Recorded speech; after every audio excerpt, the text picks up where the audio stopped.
Tôi đã chinh phục thử thách sinh tồn trong thế giới 100% là Kacha, Gigan, Raptor hay là Spino, thậm chí là cả Dodo Rex và Dodo Weevil nữa cơ. Nhưng có một loài mà tôi chưa thử, đó chính là Rex. Tuy nhiên nó chỉ là Rex thôi thì cũng khá là đơn giản. Vậy nên trong video này, tôi sẽ sinh tồn trong một thế giới 100% là Indominus Rex. Map tôi sẽ chơi là Extension, nơi sẽ không có hồ hay là sông nước để dìm chết bọn chúng. Đồng nghĩa với việc sinh tồn nó sẽ cực kỳ khó khăn. Liệu tôi có thể sống sót trong một cái thế giới toàn là quái vật như thế này hay không? Thì mời các bạn cùng đón xem nhé. Nếu bạn thích những cái thử thách điên rồ như thế này, đừng quên để lại cho tôi xin một like và một đăng ký. Bây giờ thì chuẩn bị một tô cơm thật là to và chúng ta cùng bắt đầu nào. Chưa thấy hình mà đã nghe tiếng ầm ầm rồi, biết trước sẽ đi về đâu luôn đấy.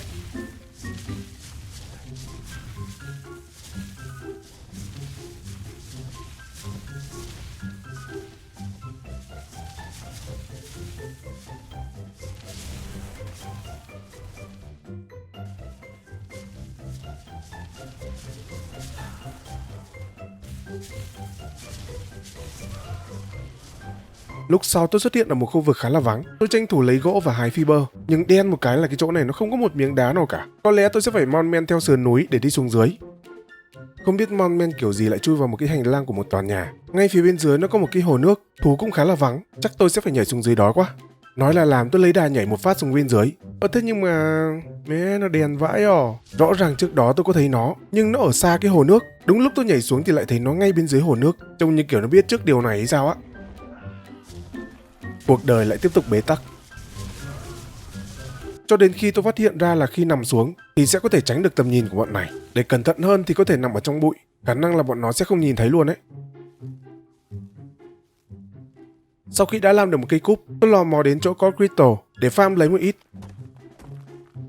Farm xong tôi chạy vội lên mấy cái lối dẫn, lên trên những cái cầu cao, nơi tôi nghĩ nó sẽ an toàn. Ở trên này thì tôi không thấy bọn thú nào cả. Cũng có khả năng là bọn nó đã bị rớt hết xuống dưới rồi. Nhờ như thế mà tôi lại thảnh thơi để farm tài nguyên, mà sẽ không bị bố con thằng nào nó làm phiền. Hiện tại những thứ cơ bản tôi đã có. Bây giờ tôi sẽ cần đi kiếm ra để làm lò nung metal. Tôi có ghé ngang cái transmitter để ngó xem thì nó có hai công thức. Có một cái công thức là của con Drone và cái còn lại của con Enforcer. Còn Enforcer thì nó cần có oil và polymer, thứ mà tôi chưa có vào trong thời điểm này. Crystal với Electronic hay là Element Dirt thì có thể kiếm được từ mấy cái cột điện. Nhưng điều mà tôi lo nghĩ vào lúc này là làm sao để kiếm được ra để làm lò nung đây này. Vì con Enforcer nó cần có metal ingot. Khá là đau đầu khi thế giới 100% là Indominus Rex. Để giết được bọn nó thì cũng khá là khó. Thà như có sông nước thì còn có thể dìm chết được nó. Nhưng trong tình cảnh hiện tại thì chịu rồi anh em ạ. Trong lúc suy nghĩ tôi có tìm được một cái hồ nước nhỏ. Vừa đúng lúc tôi đang khát luôn. Rồi lại tiếp tục đi chặt cột điện và chặt ghế ở công viên để suy nghĩ cách giải quyết. Loanh quanh một hồi tôi có gặp 3 con Indorex nó đang kẹt với nhau. Đây chính là cơ hội mà tôi đang tìm kiếm. Tôi làm vội một bộ cung tên và bắt đầu bắn. Tôi sẽ kết hợp với cả lao vô hạn cho nó đỡ tốn. Nó sẽ mất khá là nhiều thời gian, nhưng cũng phải cố thôi. Sau khi tôi vừa bắn cung và vừa phóng lao, nó mất đâu đó của tôi hơn 1 tiếng đồng hồ thì tôi mới hạ gục được một con. Cái xác nó nằm ngay bên dưới này thôi. Tôi sẽ tìm cách để xuống lấy. Tôi làm vài cái nền, đặt nó xuống để làm cái điểm tựa. Tôi sẽ nối thang xuống bên dưới để lấy xác. Trong lúc tôi đang chuẩn bị đặt thang để leo xuống thì không biết từ đâu xuất hiện một con khốn nạn. Nó lân la tới và đớp mất cái xác. Còn mẹ nó mất hơn 1 tiếng đồng hồ của tôi đấy. Cay mà không thể làm gì được luôn mà. Còn 2 con nó bị kẹt. Bọn nó cũng đã yếu rồi. Vì nãy giờ tôi bắn cả 3 con cùng một lúc cơ mà. Nhưng cũng mất hơn 1 tiếng đồng hồ nữa thì mới có con tiếp theo nó nằm xuống. Nhưng tôi lại quên mất khi có một con chết. Tức là con còn lại nó có khả năng nó ăn luôn cái xác đó. Tôi đứng đây gần 3 tiếng đồng hồ. Cuối cùng chả được cái mẹ gì. Má nó cay. Ở bên đấy thật sự là không có tác dụng gì nữa rồi. Tôi làm liều chạy xuống bên dưới để di chuyển sang một khu vực khác. Đang loanh quanh ở khu vực mới, tôi gặp một con Indorex khác ở phía đằng xa xa kia. Tôi chợt nghĩ nếu tôi làm một cái bẫy đá thì không biết có thể nhốt được nó hay không nhỉ. Tôi sẽ học một số vật liệu xây dựng bằng đá. Sau đó là cật lực đi farm tài nguyên để chế tạo. Tôi dựng theo thiết kế bẫy mà tôi hay dùng để bẫy Gigan, nhưng thay vì bằng metal thì nó sẽ bằng đá.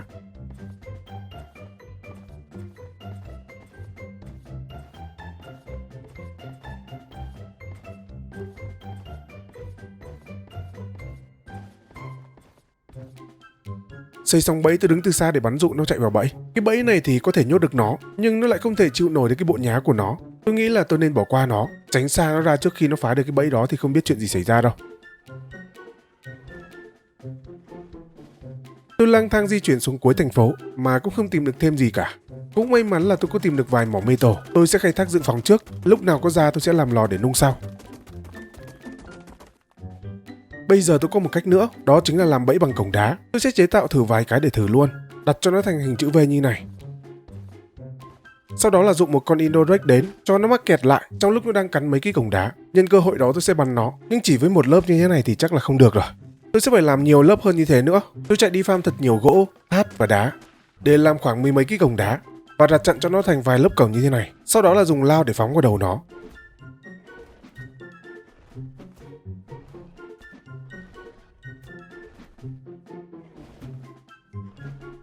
Sau khi phóng mỏi tay thì nó cũng đã hẹo rồi, nhưng cái xác nó lại rơi mẽ nó xuống dưới, làm mồi cho mấy con bên dưới luôn. Má nó cay. Tôi dỡ hết mấy cái cổng bẫy và mang ra một cái chỗ khác để đặt. Tôi sẽ bẫy một con khác.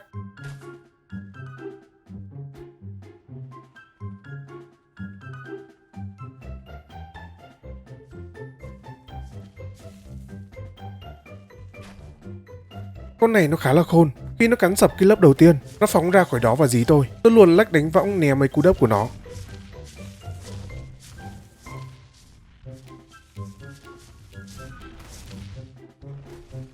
Tưởng nó đã bị kẹt, ai ngờ nó quay đầu nó bỏ chạy rồi rơi xuống dưới luôn.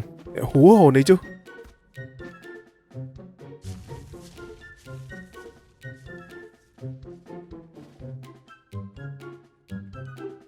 Vẫn theo kế hoạch đó, tôi tìm đến một vị trí khác. Tôi sẽ dựa một bên là tường và một bên là hàng cổng. Tôi sẽ đặt cổng cho nó dày hơn một chút, mục đích là để kéo thời gian cho nó lâu hơn thôi. Sau khi đã ổn định, tôi dụng một con khác vào bẫy và liên tục bắn cung kẻ phóng lao. Khi lao nó vô hạn nên là cũng không cần phải farm nhiều tài nguyên.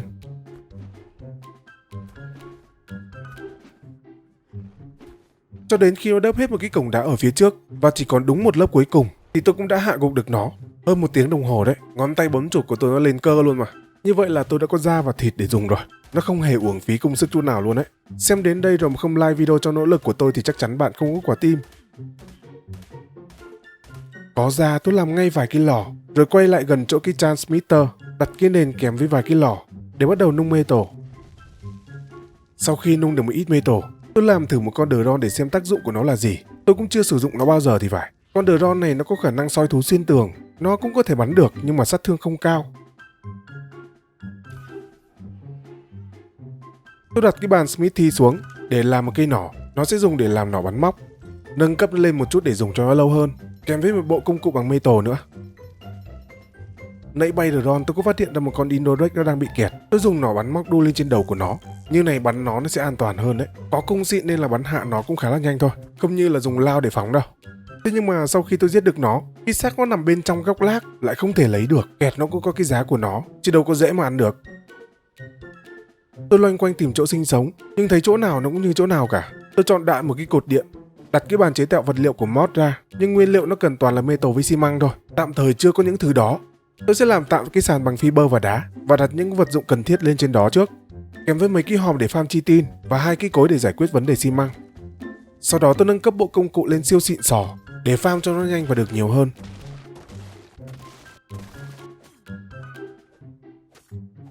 Trong lúc tôi farm tài nguyên thì chi tin nó đã được sản xuất nhiều hơn rồi. Tôi gom toàn bộ lại để bắt đầu chế tạo xi măng. Sau đó là làm vài chục cái nền của mod để thay thế cho cái sàn fiber, trông cho nó sang chảnh hơn. Xây xong cái sàn là hết luôn metal. Tôi phải chạy khắp nơi để farm thêm. Metal chỉ có thể farm được ở trên những cái khu vực trên này thôi. Còn ở bên dưới đất thì tôi không dám xuống farm. Bên dưới đất nó đông lắm. Tuy là trên này nó không có được nhiều, nhưng nó sẽ giúp tôi làm được nhiều thứ cơ bản trong thời điểm này. Tiếp theo tôi đang cần có oi. Tôi cứ tìm hiểu trên wiki thì oi nó nằm ở phía ngoài, gần với khu băng tuyết. Tôi sẽ di chuyển ra đó bằng nỏ bắn móc và dù. Vừa mới hạ cánh là tôi phải nằm sấp xuống liền để tránh tầm nhìn của bọn nó. Sau khi căng mắt ra tìm thì tôi cũng thấy được mấy quặng oi. Nó cũng chỉ có đúng 3 quặng thôi, nhưng có còn hơn không. Để có thể quay về nhà an toàn, tôi chỉ cần đua lên một cái ngọn núi cao gần đó rồi bung dù về nhà thôi.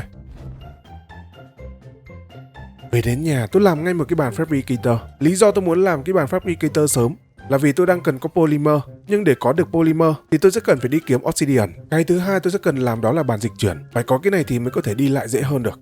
Tôi cứ xem trên wiki, nó có chỉ cho tôi một vài vị trí trong thành phố sẽ có obsidian. Tôi lần mò theo vị trí và có tìm được 3 mỏ obsidian thôi. Tôi đu xuống dưới đó, cúi thấp người xuống, nhẹ nhàng khai thác 3 cái mỏ đó. Khai thác xong tôi quay về nhà làm ngay một mớ polymer và mang nguyên liệu xuống một cái transmitter gần nhất. Tôi sẽ chế tạo một con enforcer. Nó là một con robot có kỹ năng dịch chuyển và có thể leo được tường khá là linh hoạt.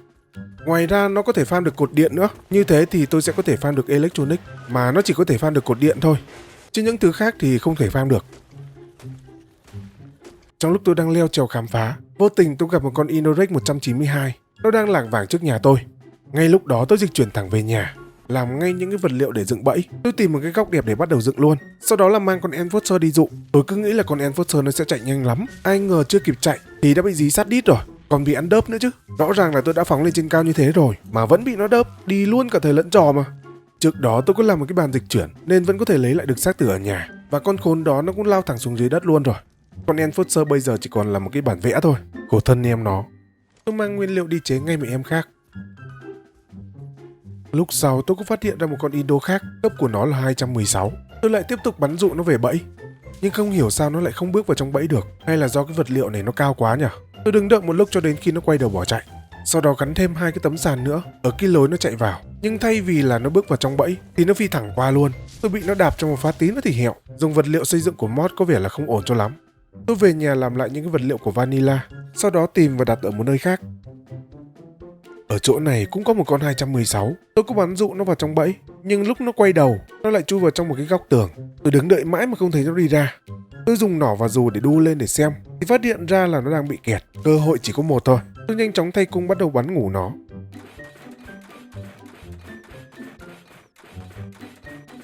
May mắn nó cũng đã mỉm cười với sự nỗ lực của tôi. Trước đó tôi có chuẩn bị sẵn keyboard của mod nên việc tiêm nó cũng khá là nhanh thôi. Sau khi nó vừa mới tỉnh, tôi mừng đến mức té gãy cả chân. Gần 7 tiếng đồng hồ của tôi từ đầu đến giờ đấy, mừng rơi nước mắt. Ở khu vực đó có một con cấp 192, nó là một con đực. Cũng đúng lúc tôi đang cần tìm một con đực để về phối giống với con kia. Tôi nhảy xuống để bắt đầu đặt bẫy luôn. Trong lúc bắn dụ nó, trông có vẻ như là do tôi bắn hụt nhiều quá. Lúc tôi đu lên để xem tình hình thì lại không thấy nó đâu nữa cả. Chắc là nó lượn lờ trên khu vực này, sau đó là bị rớt xuống dưới cầu rồi. Mất công ghê ấy chứ. Tôi thu gom lại toàn bộ cái bẫy để tìm một nơi khác để đặt. Ở ngay gần đó có một con khác cấp 176. Chỉ số thì không được đẹp cho lắm, nhưng có còn hơn không. Tôi đu lên và dụ nó vào trong góc tường, chỗ trước đó mà tôi bắt con kia. Không hiểu sao con trước đó nó lại bị kẹt, mà con này nó lại không hề bị kẹt một chút nào luôn ấy. Mới bắn được có mấy cái nó chạy ra ngoài mất tiêu. Tôi đặt lại cái bẫy ở ngay gần đó, rồi đu lên trên đầu để dụ nó vào. Nhưng vì cái tính lù đù của nó, không hiểu đi đứng kiểu gì lại lọt xuống dưới cầu luôn. Mất công ghê. Không bắt được con đó tôi lại đi khắp nơi trong thành phố, hy vọng có thể tìm được cơ hội để bắt thêm một con nữa. Ngay sau đó tôi cũng mở công thức và có thấy một cái bình thuốc, nó dùng để chuyển giới tính cho khủng long. Nguyên liệu chế tạo thì cũng khá là rẻ, chỉ cần 10 metal thôi là có thể chế tạo được rồi. Tôi quay về khu gần nhà và vô tình gặp một con Inorex 176 cái và nó đang bị kẹt ở trong một cái hốc nhỏ này. Nhân cơ hội có 102, tôi bắt đầu bắn ngủ nó luôn. Bắn được khoảng 50.000 turbo thì nó lại thoát ra được cái khu vực luẩn quẩn này và chạy ra ngoài. Ôi công sức của tôi. Cũng may là nó bị kẹt lại ở ngay cái đường dưới chân đi lên, chứ nó mà chạy ra ngoài thì chịu luôn đấy. Sau khi chạy lòng vòng hoài thì em nó cũng đã chịu đứng im để cho tôi bắn ngủ rồi. Trước khi cho em nó ăn, tôi sẽ cần phải dụ mấy con lảng vảng ở trong đó đi ra ngoài trước cái đã. An toàn rồi thì mới có thể cho em nó ăn được. Turbo tụt khá là nhanh, may là còn cho ăn kịp đấy. Về nhà tôi chế ngay một cái bình chuyển giới tính. Tôi sẽ gắn Q giả cho con vừa mới bắt. Không cần dao kéo gì cả. Chỉ cần uống đúng một cái lọ thuốc này thôi là đã có thể gắn Q thành công rồi. Đã gắn Q thành công. 123 anh em theo dõi gắn Q cho con Indominus Rex. Gắn Q xong tôi cho em nó bắt đầu test hàng luôn. Thấy có thể thụ thai được là ngon lành rồi. Tôi làm ngay một cái máy sửa để ấp trứng. Nhưng để trứng đẻ và ấp trứng một cách tự động, tôi sẽ cần phải làm một cái máy sâu terminal. Nó sẽ tự động thu thù baby lại khi chúng được nở. Nhưng hiện tại thì tôi không còn một miếng obsidian nào để làm polymer cả. Trên đường đi kiếm obsidian, tôi sẽ tranh thủ đi farm thêm electronic luôn.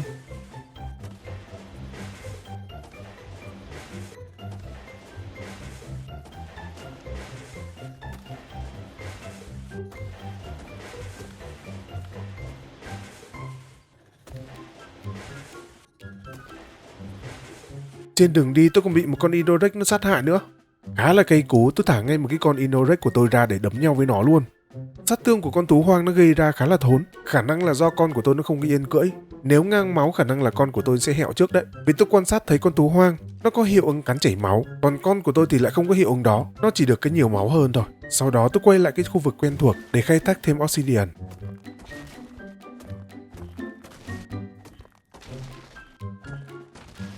Obsidian đã có, đồng nghĩa với việc tôi sẽ có Polymer để làm cái máy Soul Terminal. Tôi cho cầu vào trong máy, bật tính năng auto lên là ok rồi. Bây giờ chúng sẽ bắt đầu đẻ liên tục cho đến khi được vài chục con, thì lúc đó tôi mới bắt đầu chăm sóc cho bọn chúng. Tôi có mang một con ra để xem thông số lớn và chăm sóc, thấy nó có sự chênh lệch về thời gian như thế này là hợp lý rồi.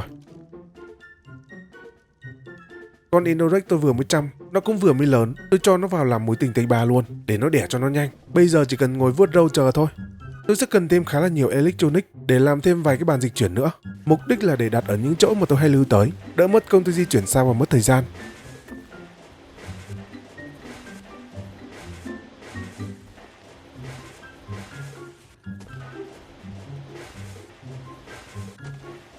Tôi có thêm một cái bản mod khác của Indorek, nhưng sẽ phải chế tạo trứng và ấp nở thì mới có thể sở hữu nó được. Tôi sẽ cân nhắc và làm thử nó sau.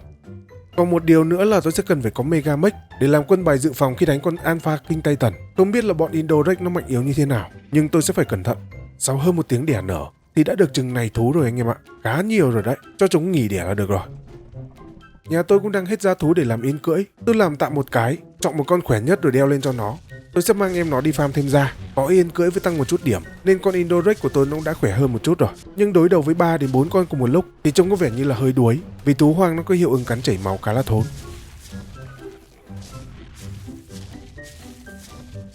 Ok, ngon lành rồi. Bây giờ tôi sẽ mang mấy chục con baby trong máy ra để bắt đầu chăm sóc cho từng con một. Thời gian đã được tinh chỉnh nhanh hơn, nên việc chăm sóc thì cũng không mất quá nhiều thời gian đâu. Nếu như mà tôi để thời gian mặc định thì chắc là mất cả tháng ngoài đời để nuôi mấy chục con này mất. Chăm cho cả đàn này cũng mất hơn 1 tiếng đồng hồ đấy anh em ạ. Và cho đến thời điểm này, tôi mới bắt đầu làm một cái bộ giáp siêu xịn sò cho bản thân. Nhưng có xịn đến mấy thì cũng chỉ chịu được vài cú đớp của nó thôi, chứ không đỡ được nhiều hơn đâu. Hiện tại tôi đang cần khá là nhiều polymer, những chỗ tôi thường hay ghé qua thì lại không xuất hiện nữa rồi. Tôi có chợt nghĩ ra là tôi có thể đi thủ thính. Bọn thú tấn công thính là toàn là bị nhiễm element thôi. Khi giết bọn chúng tôi sẽ được Corrupted Nodule. Nó cũng tương đương với polymer đấy. Có điều bộ nháo của con Indorek nó khá là khỏe.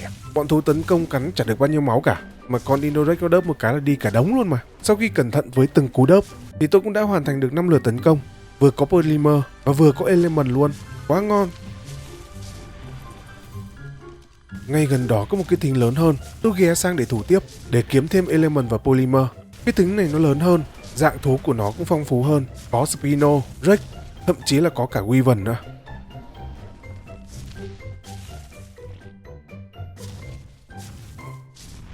Xong việc tôi về nhà cầm trong tay hơn 4k polymer, kèm với hơn 1000 element nữa. Tôi đầu tư ngay một cái lò nung xịn, nó sẽ phục vụ cho việc chế yên cưỡi số lượng lớn. Tôi đếm sơ qua bọn thú của tôi được 42 con, và đã có 4 con đã có yên, còn lại tôi sẽ cần phải chế 38 cái yên nữa. Nó cần khá là nhiều fiber, tôi ưu tiên đi farm fiber trước vì nó dễ hơn. Metal thì chỉ cần chờ nó nung thôi. Xi măng thì nhà tôi không thiếu. Trong lúc chờ metal nó nung, tôi tranh thủ đi farm thêm electronic từ mấy cây cột điện nữa.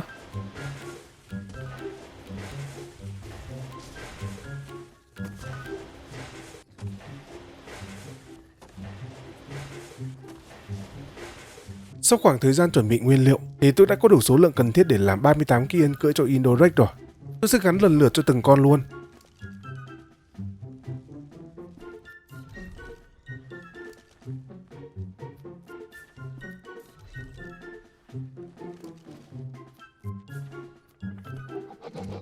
Và đây là đàn Indorek của tôi. Chắc là cũng không cần phải cày điểm cho bọn chúng đâu, vì căn bản bọn chúng đã mạnh sẵn rồi. Bây giờ tôi sẽ bắt đầu đi từng hang để lấy artifact.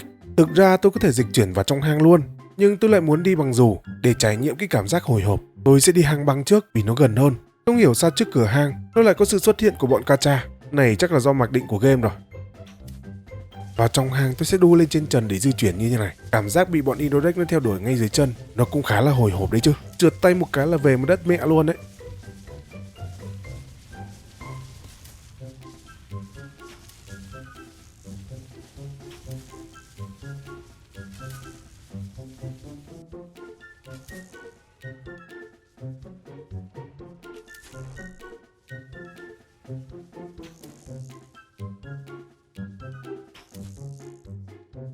Khi tôi đến vị trí của artifact thì nó vẫn chưa xuất hiện. Trong hang này thì lại không đặt được cái bàn dịch chuyển, nên chắc là tôi sẽ chờ cho đến khi artifact nó xuất hiện thôi.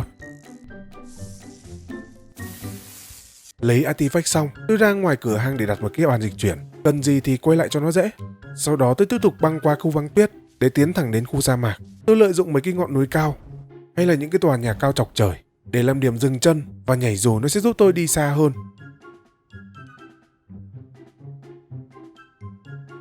Đến trước cửa hang sa mạc của con Desert Titan, tôi vẫn sử dụng kỹ năng bám nóc hang để đi vào trong.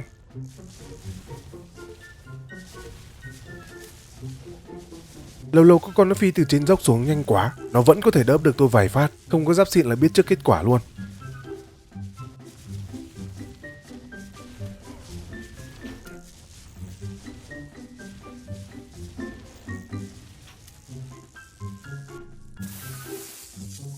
Lấy được artifact, tôi đu rủ ra bên ngoài để đặt một cái bàn dịch chuyển ở ngay bên ngoài cửa luôn.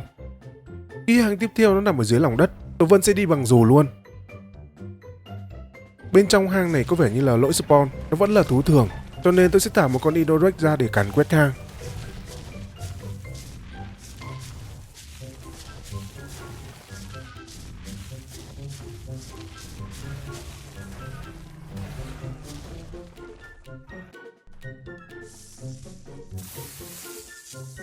Xong việc, tôi sẽ đặt dự phòng một cái bàn dịch chuyển ở ngay bên ngoài hang nữa. Sau đó tôi quay về nhà làm một cây cung mê tổ siêu xịn sò. Tôi sẽ dùng nó để bắn hạ con Desert Titan. Không có thú bay nên tôi sẽ dùng cách là bắn chết nó bằng cung để lấy đầu. Nhưng mê tổ nhà tôi lại không đủ để nâng cấp. Tôi quay lại mấy cái hẻm nứt để kiếm thêm. Trong lúc đó tôi có đụng độ với mấy con Indorek hoang. Không hiểu vì lý do nào đó tôi lại bị hất ra khỏi yên. Chắc là do bị cắn đau quá hay gì đây. Tôi cố gắng thu nó lại rồi dùng nỏ bắn móc để thoát thân. Cũng khá là hú hồn đấy.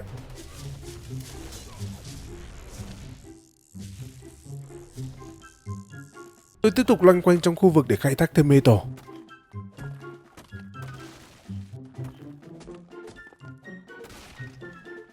Tôi có qua cả sa mạc để kiếm mê tổ nữa, nhưng vô tình tôi phát hiện ra một cái ổ Indorek. Nó đông đến nỗi máy của tôi chỉ còn dưới 10 FPS thôi ạ. Bên sa mạc tôi không biết vị trí có mê tổ, bên ngoài tôi không biết kiếm ở đâu cả, nên tôi dịch chuyển với bên trong hang để khai thác, nhưng cũng chỉ có được vài mỏ thôi.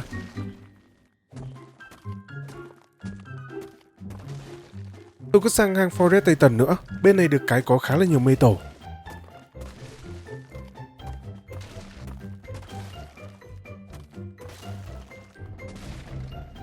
Vậy là tôi đã có thể nâng cấp được cây cung mê tổ lên cấp độ xịn sò rồi.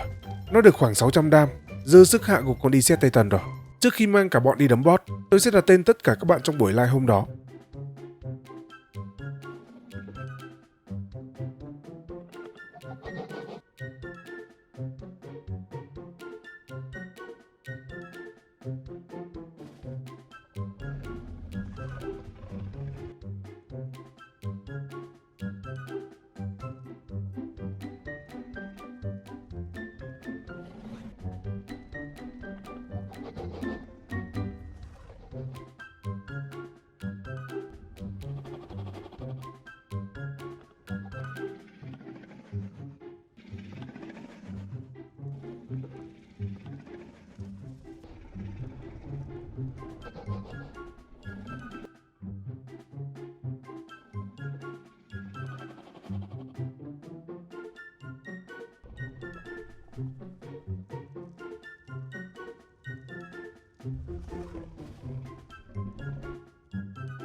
Có vài bạn order đi cày điểm để trâu hơn, nên tôi sẽ mang mấy con Indorek có tên của mấy bạn đó đi cày điểm chút cái đã.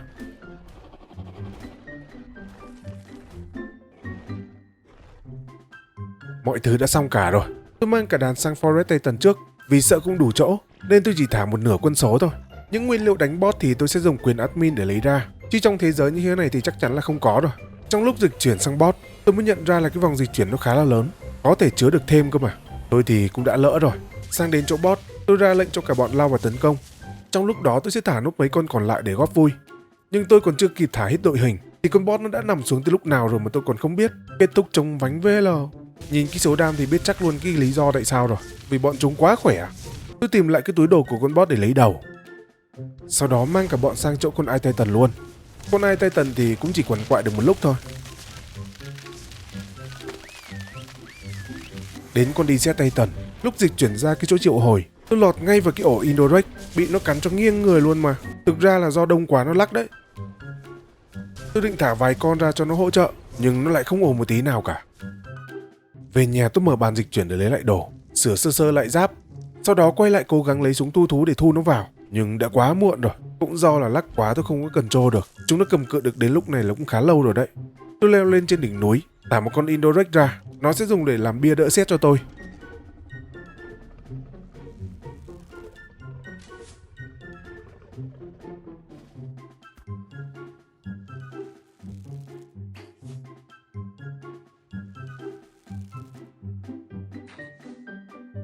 Vừa mới bắn được mấy cái là hiệu ứng sét nó tìm đến tôi liền. Tôi phải leo lên lưng con Indirect ngay, nhưng lực sét nó quá mạnh, nó đánh văng cả hai thầy trò tôi xuống dưới luôn. Tôi nhanh tay rút khẩu súng ra để thu em nó vào cầu, rồi để bản thân hy sinh.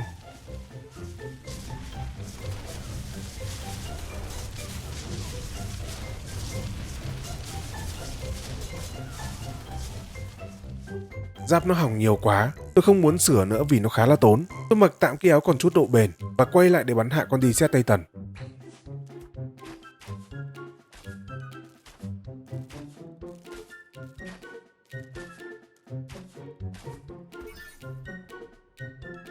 Đã có 3 cái đầu rồi, tôi mang cả đàn sang chỗ King Titan để cho bọn nó đánh thử con Gamma, xem sức mạnh của nó như thế nào. Nguyên liệu tôi vẫn sẽ dùng quyền admin để lấy nhá.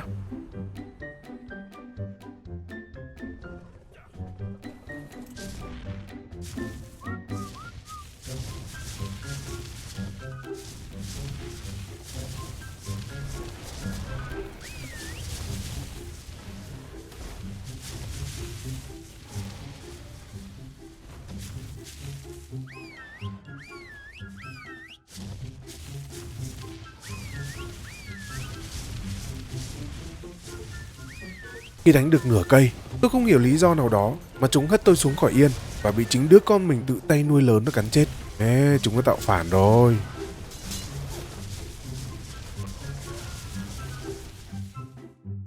Tính cách của bọn Indirect nó khá là giống bọn Gigan nhỉ? Cũng khùng khùng như thế đấy.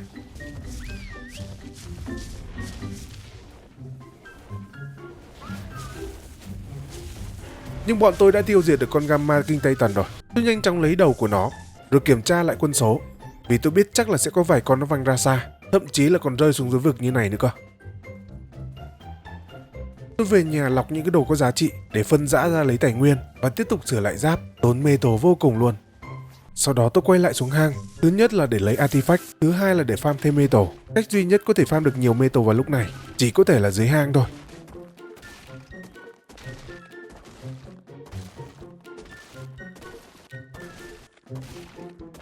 Sau khi farm xong, tôi lấy nốt mấy cái artifact còn lại. Nhân tiện tôi sẽ đặt một cái bàn dịch chuyển ở vị trí mà tôi sẽ bắn con Desert Titan.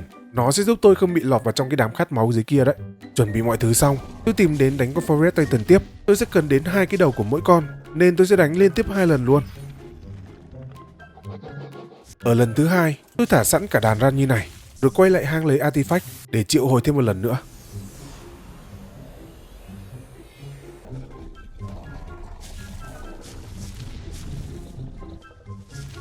Nạn nhân tiếp theo là Ice Titan, cũng như con Forest Titan, tôi cũng cần 2 cái đầu của nó.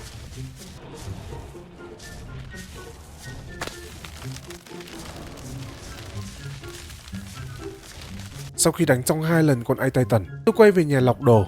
Vô tình trong cái đống đó, tôi có đủ nguyên set giáp tech luôn mà không cần phải chế tạo. Tôi mang cả set đi nâng độ bền và tăng chỉ số giáp lên cao nhất có thể.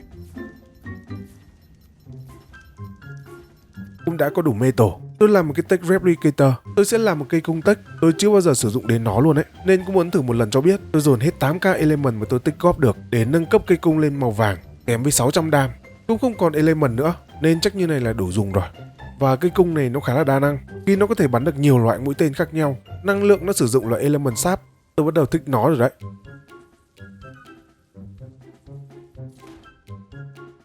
Tiếp theo là đến con Desert Titan. Thay vì là tôi sẽ đi qua cùng với dịch chuyển của bot, tôi đợi cho đến khi nó đóng lại luôn, rồi dùng remote để dịch chuyển ra bên ngoài. Như này thì sẽ an toàn hơn nhiều đấy.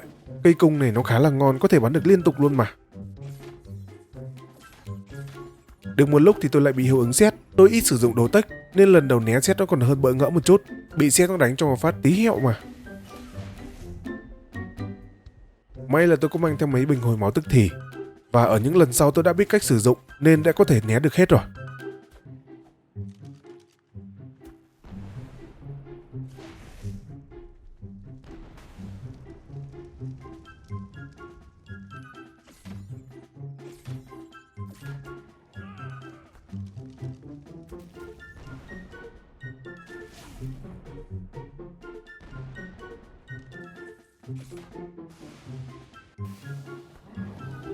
Bắn hạ nó xong lần 1, tôi tiếp tục đến lần 2 luôn.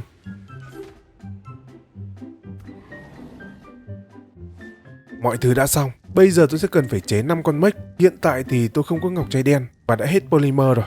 Và cách duy nhất để có được 2 món đó chính là đi thủ thính. Bọn thú tấn công nó vừa cho polymer, ngoài ra có tỷ lệ nhận được ngọc trai đen nữa cơ.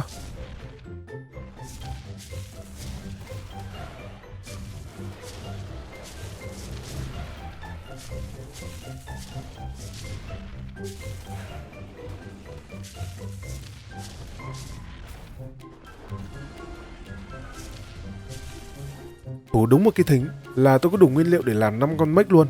Nhưng trong một buổi live gần nhất, có một vài bạn order đặt tên cho mấy con mech mà tôi lại quên tên mất tiêu. Dạo này hơi nhiều việc nên là nhanh quên lắm. Tôi thì hẹn anh em vào dịp khác nhé. Mọi thứ đã chuẩn bị xong, bây giờ tôi sẽ sang đá đít con beta King Titan luôn.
Nạn nhân cuối cùng là con Alpha King Titan.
Lúc nó gần hẹo, nó đấm phát cuối khiến tôi và con Megamech văng thẳng xuống dưới vực.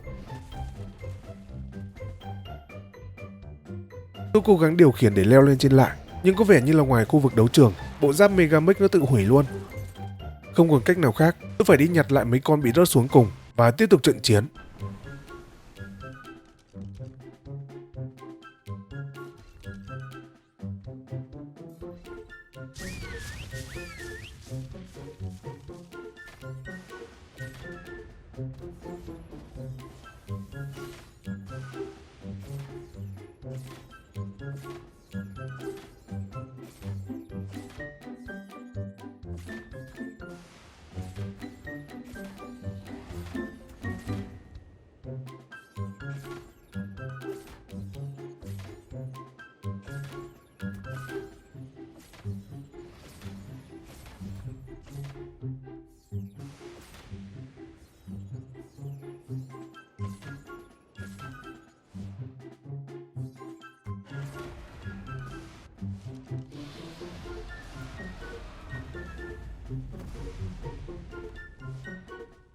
Đó là thử thách sinh tồn trong một thế giới 100% là Indominus Rex. Nếu các bạn muốn tôi làm thử thách với con nào trong video tới thì đừng ngại để lại bình luận con khủng long mà bạn yêu thích. Đừng quên bấm like và đăng ký giúp tôi đạt được 50.000 sub trong vài tháng tới nhé. Cảm ơn các bạn đã xem video. Xin chào và hẹn gặp lại.